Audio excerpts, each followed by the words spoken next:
প্রিয় নবম শ্রেণীর ছাত্রছাত্রী, 2025 রায়মার্টিন প্রশ্নবিচিত্রার বাংলার 7 নম্বর স্কুলের সমস্ত প্রশ্নের উত্তরগুলো করে দিলাম। 7 নম্বর স্কুল। মোহাম্মদ স্যার বাড়িতে আসা অতিথিরা কেবল বসে কুমিজ পান করতে করতে গল্প করছিল। মেঝের কম্বলের ওপর পাতা কুশনে। অপশান গ। বেদজ্ঞ ব্রাহ্মণ স্বভাব দয়াপরায়ণ হলেও যজ্ঞীয় পশুপতির সময় তিনি কেমন থাকেন? নির্দয়। অপশান গ। আমার মনটাকে অদ্ভুতভাবে দুলিয়ে দিল। বক্তার মনকে অদ্ভুতভাবে দুলিয়ে দিয়েছিল কোন বিষয়টি? গলার স্বর। অপশান ক। কলিঙ্গ দেশে ঝড় বৃষ্টি কবিতায় কতগুলি পংক্তি রয়েছে? 36টি। অপশান গ।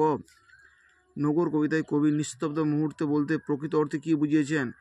কবি জীবনে আসা বিভিন্ন সমস্যাকে বলা হয়েছে। অপশান ক। কম্পিত ধ্বনির উদাহরণ হলো র। রৌদ্র থেকে রৌদ্র, এতে কোন ধরনের ধ্বনি পরিবর্তন হয়েছে? ধ্বনি রূপান্তর। অপশান খ।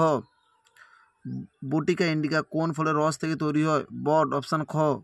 প্রফেসর শঙ্কু মঙ্গল গ্রহে পৌঁছে যে নরম পাথরের ঢিবির উপর বসে ডায়েরি লিখেছিলেন তার রং হলো হলুদ। অপশান ঘ। 2 দাগে জীবন সম্পর্ক কিছু জিজ্ঞাসা করতে চাই আমি, এই কথাটা কে কার সম্পর্কে বলেছিল? মোহাম্মদ স্যার বাড়িতে আসা এক অতিথি ইলিয়াসকে বলেছিল। ধীবর বৃত্তান্ত নাট্যাংশে রাজ শ্যালক ও রাক্ষীরা ধীবরকে নিয়ে কেমন অবস্থায় প্রবেশ করেছিল? সন্দেহভাজন চোর হিসেবে বেঁধে এনেছিল।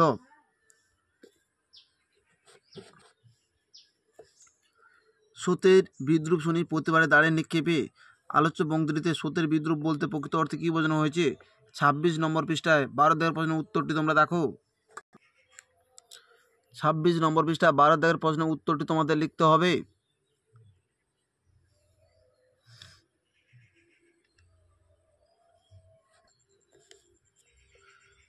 টাফাবাসীদের চেহারা কেমন ছিল?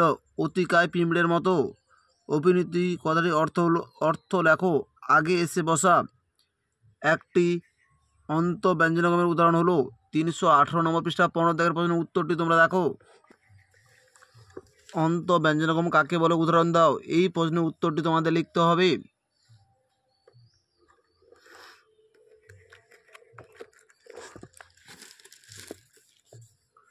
তিনের দাগে মূল কথাটা এই যে কোন রচনা থেকে উদ্ধৃত অংশ নেওয়া হয়েছে? দাম গল্প থেকে এই মূল কথাটা নেওয়া হয়েছে। মূল কথাটা কী ছিল? বইতে 13 নম্বর পৃষ্ঠায় তোমরা দেখো। মূল কথাটা এই ছিল, অহেতু তাড়না করে কাউকে শিক্ষা দেওয়া যায় না। গাধা পিটিয়ে ঘোড়া করতে গেলে গাধাটাই পঞ্চত্ব পায়। তার প্রমাণ আমি নিজেই। মাস্টার মশাই আমাকে এত প্রহার করেও অঙ্ক শেখাতে পারেনি, বরং যা শিখিয়েছিলুম তাও ভুলে গেছি।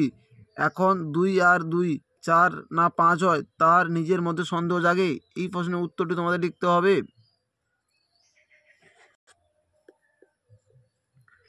এ বিষয়ে তিনি পুরো সত্য বলতে পারবেন। কথাটা কার? কে কোন বিষয়ে পুরো সত্য বলবেন? ছায়া সহায়িকা 42 নম্বর পৃষ্ঠা 18 দাগের প্রশ্নের উত্তরটি তোমরা দেখো। এই প্রশ্নের উত্তরটি প্রান্তিক সহায়িকায় 42 নম্বর পৃষ্ঠা 18 দাগের প্রশ্নের উত্তরটি তোমরা দেখো। প্রান্তিক সহায়িকায় 18 দাগের প্রশ্নের উত্তরটি তোমাদের লিখতে হবে।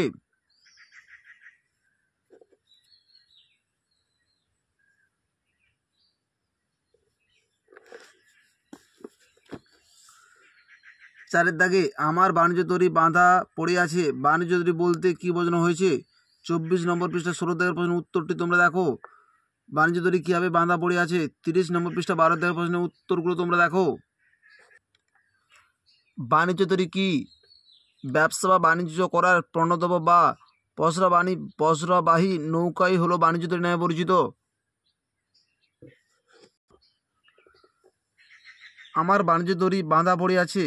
কার তরী কোথায় বাঁধা পড়ে আছে? এই প্রশ্নের উত্তরটি তোমাদের লিখতে হবে।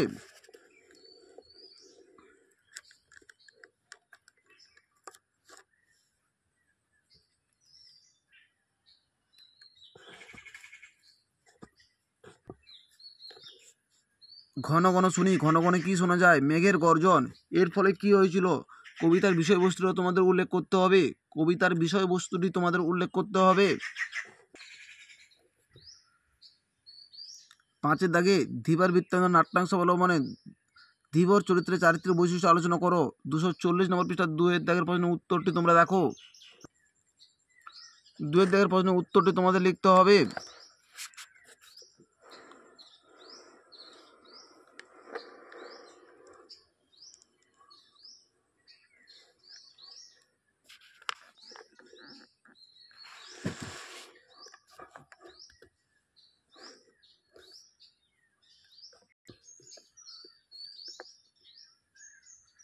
পাঁচের দুয়ের প্রশ্নের উত্তরটি রয়েছে রায়বানের সঙ্গে 134 নম্বর পৃষ্ঠা 39 দাগের প্রশ্নের উত্তরটি তোমরা দেখো।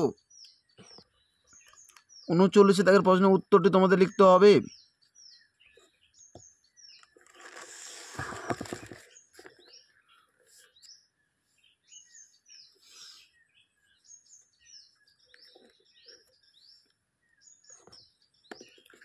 ছয়ের দাগে নগর কবিতায় কবির ব্যক্তি মানুষের যে ছবি প্রকাশিত হয়েছে তা কবিতা বর্ণমালায় লেখো। 27 নম্বর পৃষ্ঠা 3 দাগের প্রশ্নের উত্তরটি তোমরা দেখো। নগর কবিতায় কবির বিষয়বস্তু বর্ণনায় কবির মানসিকতা পরিচয় দাও। এই প্রশ্নের উত্তরটি তোমাদের লিখতে হবে।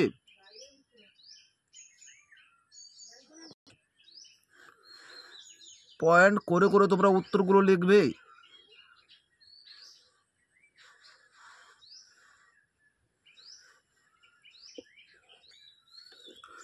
প্রলয় গনিয়া প্রজা ভাবায় বিষাদ, কি দিকে প্রজাদের প্রলয় মনে হয়েছিল, এর পরের ফলে কি হয়েছিল। 14 নম্বর পৃষ্ঠা 7 দাগে এবং 8 দাগের প্রশ্নের উত্তরগুলো তোমাদের লিখতে হবে। 14 নম্বর পৃষ্ঠা 7 দাগে এবং 8 দাগের এই দুটি প্রশ্নের উত্তর তোমাদের লিখতে হবে।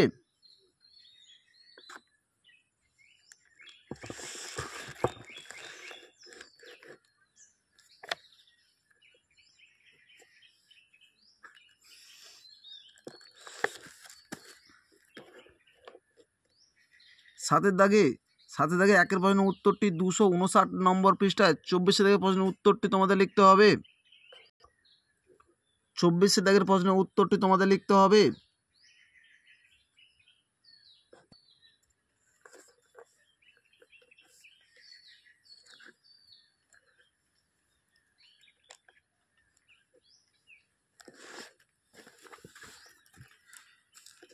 এই একটা নতুন কথা কদিন ওর মুখে শুনেছি। কে কোন নতুন কথা কার মুখে শুনেছে, নতুন কথাটি সম্পর্কে লেখো। প্রফেসর শঙ্কু টাফা বিদূষকের কাছ থেকে শিখেছে। এই কথাটি 266 নম্বর পৃষ্ঠা 15 দাগের প্রশ্নের উত্তরটি তোমরা দেখো। এই 15 দাগের প্রশ্নের উত্তরটি তোমাদের লিখতে হবে। পয়েন্ট করে করে তোমরা উত্তরগুলো লিখবে।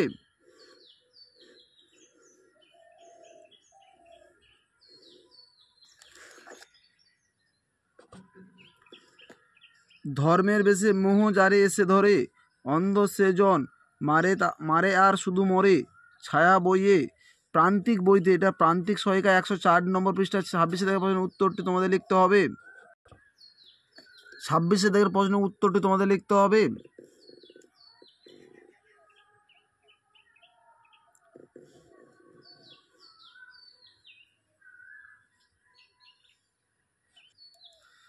আটের দুইয়ের প্রশ্নের উত্তরটি 458 নম্বর পৃষ্ঠা 36 দাগের প্রশ্নের উত্তরটি তোমরা দেখো।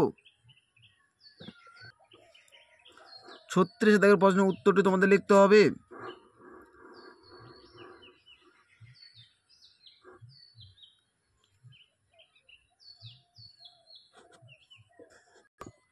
আমাদের ভিডিওটি যদি তোমাদের ভালো লেগে থাকে তাহলে তোমরা লাইক করো, শেয়ার করো, কমেন্ট করো। চ্যানেলে নতুন হয়ে থাকলে চ্যানেলকে সাবস্ক্রাইব করে পাশে থাকা বেল আইকনটিকে প্রেস করে রাখো। আমাদের ভিডিওগুলি আপলোড হওয়ার সাথে সাথে নোটিফিকেশনটি সবার আগে তোমাদের কাছে পৌঁছে যাবে।